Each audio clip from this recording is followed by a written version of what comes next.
warahmatullahi wabarakatuh. Terima kasih Pak Andre dan pimpinan dan seluruh jajaran direksi Garuda, IAS, Angkasa Pura yang hadir pada kesempatan hari ini. Terima kasih atas paparannya yang cukup komprehensif. Yang pertama untuk Garuda Indonesia, Pak. Menanggapi paparan panjenengan di halaman 8, bisa dilihat Pak halaman 8 atau mungkin bisa ditampilkan. Di halaman 8 itu kalau kita lihat bahwa traffic Garuda di tahun 2024 11,4 juta, naik cukup signifikan 12,2 juta. Tapi kemudian kalau kita amati dari traffic industri di tahun 2024 itu 97,8 juta, naiknya 105,4 juta. Artinya ada kenaikan 10,74 juta, Pak. Maka kalau kami cermati dari data yang jangan paparkan, memang secara keseluruhan ternyata bukan karena kinerja Garudanya yang baik, tapi karena memang traffic penumpangnya yang meningkat. Tapi ketika saya coba hitung-hitung barusan market share Garuda justru turun dari 11,6% menjadi 11,2%, Pak. Artinya kesimpulan yang kami dapatkan prognosanya tetap rendah. Padahal pemerintah dalam hal ini Danantara habis memberikan suntikan dana 6,65 triliun rupiah begitu. Nah, maka kami bikin tanya sebenarnya dari uang 6,65 triliun rupiah ini, kenapa Bos? Saya siap. Oh, jawab Teh Rika ya sebentar. Dari duit 6,65 triliun rupiah untuk apa, Pak? Saya kemarin dengar bahwa untuk overhaul begitu. Tapi kenyataannya kemarin Bapak tahu minggu lalu ada pesawat Garuda dari Surabaya ke Jakarta, penerbangan GA313, karena ada bermasalah di mesin, dia harus kembali ke Surabaya. Jadi artinya untuk overhaul pun saya pikir juga tidak optimal. Nah, maka kami ingin, tapi di sisi lain untuk perbaikan keuangan juga tidak baik-baik saja begitu. Nah, maka sebenarnya negara sudah hadir begitu banyak untuk menyelamatkan Garuda, tapi tetap begitu-begitu saja begitu, Pak. Nah, maka sebenarnya apa sih rencana Garuda Indonesia ke depan untuk bisa menjadi lebih baik begitu, Pak? Karena sebenarnya bagi kami kalau memang tidak ada harapan untuk bisa tumbuh, untuk bisa berkembang dan terus menjadi beban negara, maka tidak haram kok kalau ini dibubarkan, Pak. Karena kami merasa selama 6 tahun duduk di tempat ini tidak pernah mendapatkan kabar gembira soal Garuda Indonesia. Oh, dampaknya buat rakyat juga, kalau katanya kedaulatan maskapai penerbangan, juga rakyat kita mengakses Garuda juga tidak murah, Pak. Dan juga tidak selalu tiap jam ada begitu. Maka kami ingin tanya sebenarnya langkah ke depan dari Bapak soal hal ini apa? Maka saya menyambung atas pertanyaan itu juga dengan di halaman 13. Bapak tadi disampaikan di halaman 15 bahwa akan menguasai 50% pangsa pasar domestik. Nah, buat kami ini mustahil. Sekarang saja baru 11%, swasta 60%. Nah, maka kami tidak mau ini jadi omon-omon. Kami pengen ketika kita 5 tahun di tempat ini, Pak, karena kami pernah mendapatkan pernyataan-pernyataan begini dari Dirut sebelumnya. Tapi kemudian ketika beliau sudah tidak menjabat lagi, kami tidak bisa menuntut begitu. Maka pada kesempatan ini kami minta Pak PLH ini kan juga di sini bertanggung jawab atas Dirut, Pak. Kami minta di rapat berikutnya, kalau bisa sebelum rapat atau minggu depan, kami ada paparan dari Bapak, 50% pangsa pasar domestik itu dicapai tahun berapa. Kami tidak mau ditipu-tipu lagi di tempat ini. Kami minta roadmap-nya tahun 2026 berapa persen pangsa pasar, 2027 berapa persen pangsa pasar. Dan kalau tidak tercapai, sanggup nggak direksi dan sesudah jajarannya mundur, Pak? Karena buat apa kita ini ngomong national flag dan sebagainya, tapi kemudian jadi beban buat negara secara terus-menerus. Juga dampaknya ke rakyat juga tidak signifikan. Saya kemarin pada hari Sabtu, Bapak tinggal cek tanggal 13 September, saya kebetulan hari Sabtu harus segera balik ke Jakarta. Saya nyari penerbangan, saya dari Dapil, saya cek tiket. Sebenarnya ada yang lebih murah. Jujur saya kalau dari Dapil cari penerbangan yang murah-murah, Pak. Ya nggak apa-apalah, delay dikit, ya kita bisa hemat duit 501 juta begitu. Tapi karena saat itu saya terdesak, wah saya yakin Garuda pasti tepat waktu, jam 15.40 ternyata delay. Bahkan lebih cepat pesawat yang biasa saya naikin, yang itu pesawat swasta begitu, Pak. Nah, jadi ternyata kita berharap Garuda yang tepat waktu, yang ini juga nggak juga. Maka saya bertanya juga kepada paparan Bapak di depan tadi bahwa pada tahun 2023 mendapatkan penghargaan dari siapa penerbangan tepat waktu. Jadi saya pengen jawaban atas hal itu. Termasuk juga di halaman 11. Bapak, kalau saya bandingkan dengan halaman 8 yang Bapak sampaikan bahwa kekuatan armadanya 78, tapi serviceable armada hanya 58, artinya ada 20 pesawat yang bobrok yang tidak bisa diperbaiki. Kan begitu, Pak? Kalau salah persepsi saya tolong nanti dijelaskan. Berarti kalau saya hitung itu persentase 26%, artinya seperempat dari pesawat yang dimiliki Garuda Indonesia bobrok begitu. Nah, saya pengen tanya juga, benchmark ke swasta berapa sih yang bobrok, yang misalnya di Lion, di Batik Air begitu, Pak? Ini wajar nggak 26% pesawat bobrok? Apa tidak jadi beban buat Garuda Indonesia begitu? Maka buat kami kalau memang tidak diselesaikan, tidak ada harapan buat Garuda, daripada memusingkan kita, membebani rakyat, juga rakyat tidak ada dampak secara langsung dari Garuda Indonesia, bubarkan saja, Pak, begitu. Nah, kemudian selanjutnya kami mendengar bahwa akan ada eksekutif dari Singapore Airlines masuk ke menjadi jajaran direksi di Garuda Indonesia. Itu betul tidak, Pak? Nah, kami ingin tanggapan hal itu. Kalau betul, kenapa harus disembunyikan begitu, Pak? Dan kedua, saya yakin walaupun ada orang asing sepintar apapun, kalau tata kelola korporasinya, budaya masih seperti itu, ya akan begitu-begitu saja, Pak. Maka kami minta juga diprioritaskan untuk ada orang lokal. Saya pikir orang-orang kita bagus-bagus juga. Banyak juga orang kita di Qatar, Pak. Banyak orang kita di Singapore Airlines. Kenapa enggak kita hire dari mereka? Maka kami tadi agak senang dari Pak Dirut Angkasa Pura. Ini ada dari swasta, dari dalam negeri. Akhirnya dibajak oleh Angkasa Pura untuk memperbaiki Angkasa Pura. Nah, kami lebih senang berita-berita untuk bagaimana kita memprioritaskan anak-anak terbaik bangsa kita, Pak. Nah, terus kemudian soal Pelita Air yang mau digabungkan dengan Garuda. Saya sangat tidak setuju atas hal ini, Pak. Kami jujur ketika terdesak, ketika saya sudah tidak percaya lagi ke Garuda, kemarin saya naik Pelita Air, ya tepat waktu juga ternyata, luar biasa. Dan juga baik, bersih, pelayanan oke, makanan oke begitu. Maka saya tidak mau Garuda untuk kemudian membajak Pelita Air yang sudah bagus jadi maskapai kebanggaan kita, kemudian akhirnya rusak gara-gara kena virus budaya kerja di Garuda Indonesia yang amburadul begitu, Pak. Nah, karena sampai hari ini saya senang ketika setelah saya naik, akhirnya saya baca-baca ini portofolio keuangan, ternyata sudah tidak membebani Pertamina lagi, Pak. Nah, maka kami tidak mau untuk bagaimana Pelita Air yang waktu itu dibuat diperbaiki untuk bagaimana bisa menjadi alternatif maskapai kita, kemudian jadi tidak baik karena adanya Garuda. Nah, kemudian saya sedikit ada curiga begini, Pak. Ketika saya naik penerbangan di jam-jam tertentu, jam-jam favorit, kenapa ya kok Garuda nggak ada? Kenapa Citylink nggak ada? Kenapa maskapai swasta?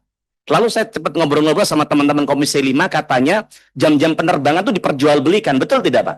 Kami minta Bapak jawab di tempat. Jangan takut-takut, Pak. Kita akan bantu Bapak untuk bagaimana Garuda bisa punya jam-jam idle begitu. Karena ternyata jam-jam idle itu dikuasai oleh penerbangan swasta.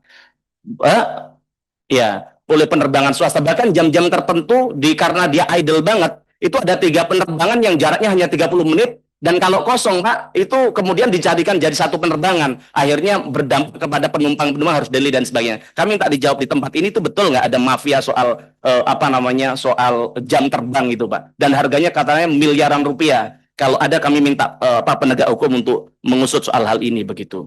Nah, kemudian soal Angkasa Pura, Pak. Nah, saya senang tadi Pak Reza menyampaikan bahwa kita bajak orang-orang bagus untuk bagaimana ikut memperbaiki Angkasa Pura.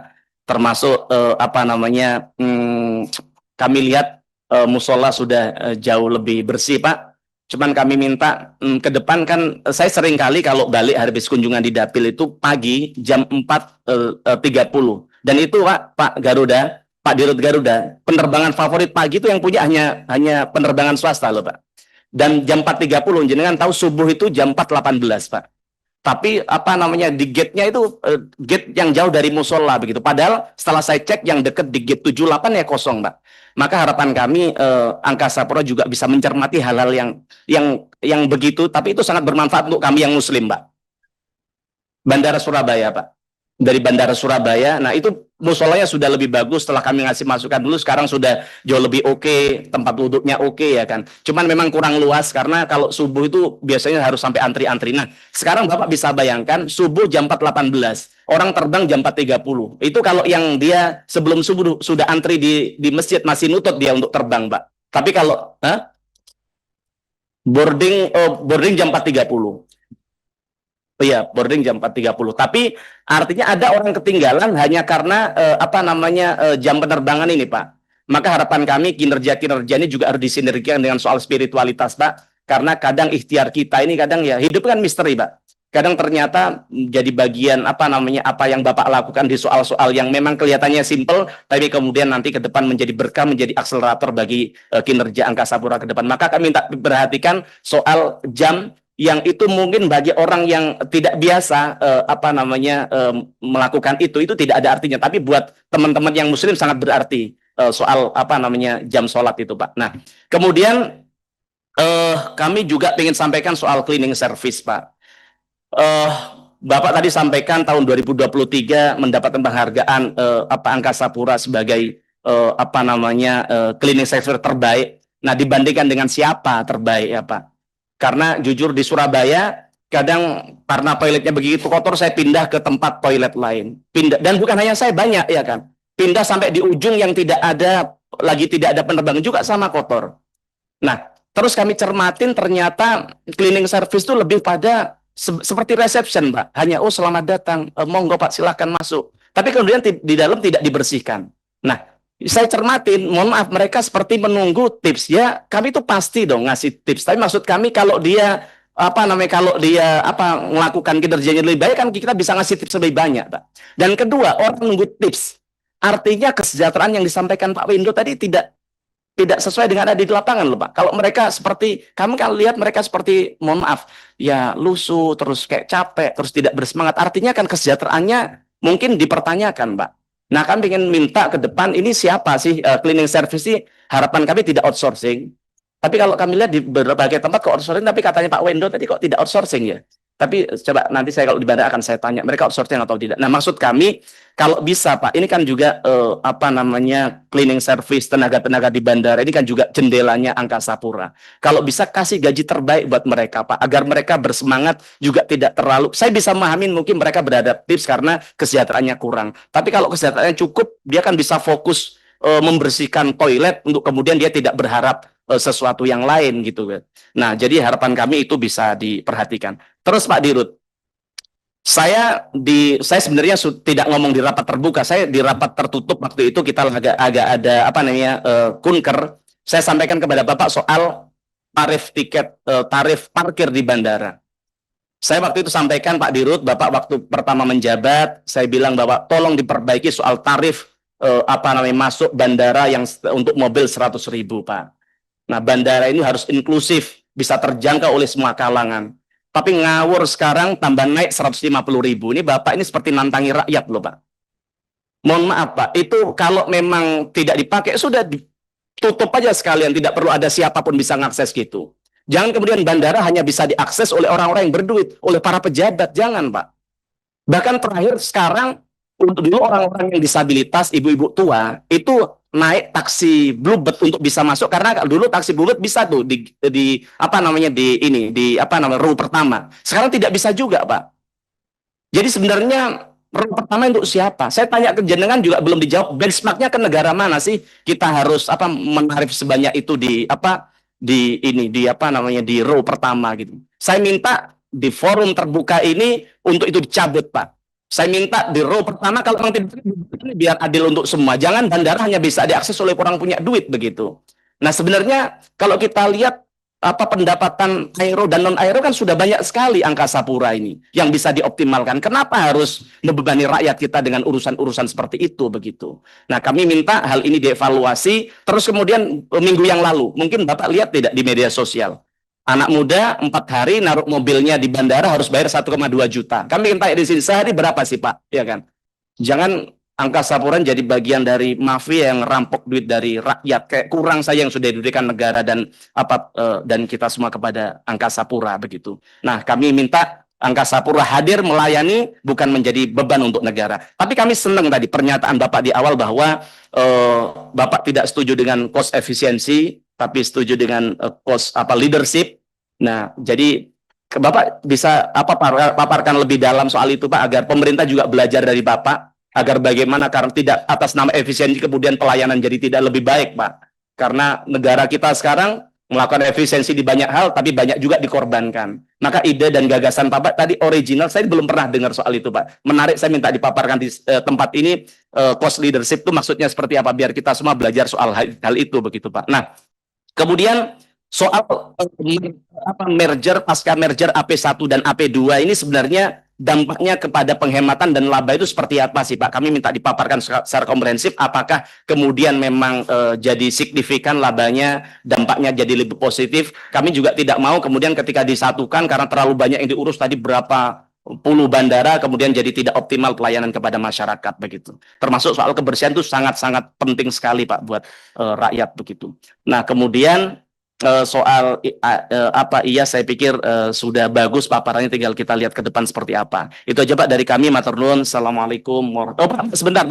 Halim, mau izin, Bos. Saya mau tanya, Bandara Halim ini sebenarnya di bawah kekuasaan siapa sih, Pak? Kok kayaknya perbaikannya setengah-setengah begitu. Termasuk zaman tahu toiletnya kalau pagi itu kredit sekali, Pak. Harus antri, jalannya sempit dan sebagainya. Saya lihat kok tidak bisa ekspansif, atau jangan-jangan ada persoalan apa. Kalau bisa dipaparkan di sini untuk kita bisa urai bersama, Pak. Termasuk soal taksi di bandara, kenapa sih, Pak, kok sampai sekarang masih dikuasai, dimonopoli oleh taksi-taksi itu saja begitu. Nah, jadi ya kalau dimonopoli kemudian lebih baik, lebih murah, nggak apa-apa. Ini masalahnya tidak lebih murah, juga tidak lebih baik begitu. Kami ingin penjelasan soal itu. Nah, terus kemudian kemarin saya sempat landing di Bandara Internasional Ngurah Rai, Pak. Itu kayak lembab, gelap, kemudian HTL-nya banyak yang ngelontok. Nah, ini kan jendela dunia, Pak, jendela pariwisata kita. Kami minta diperbaikin, Pak, soal itu, Pak.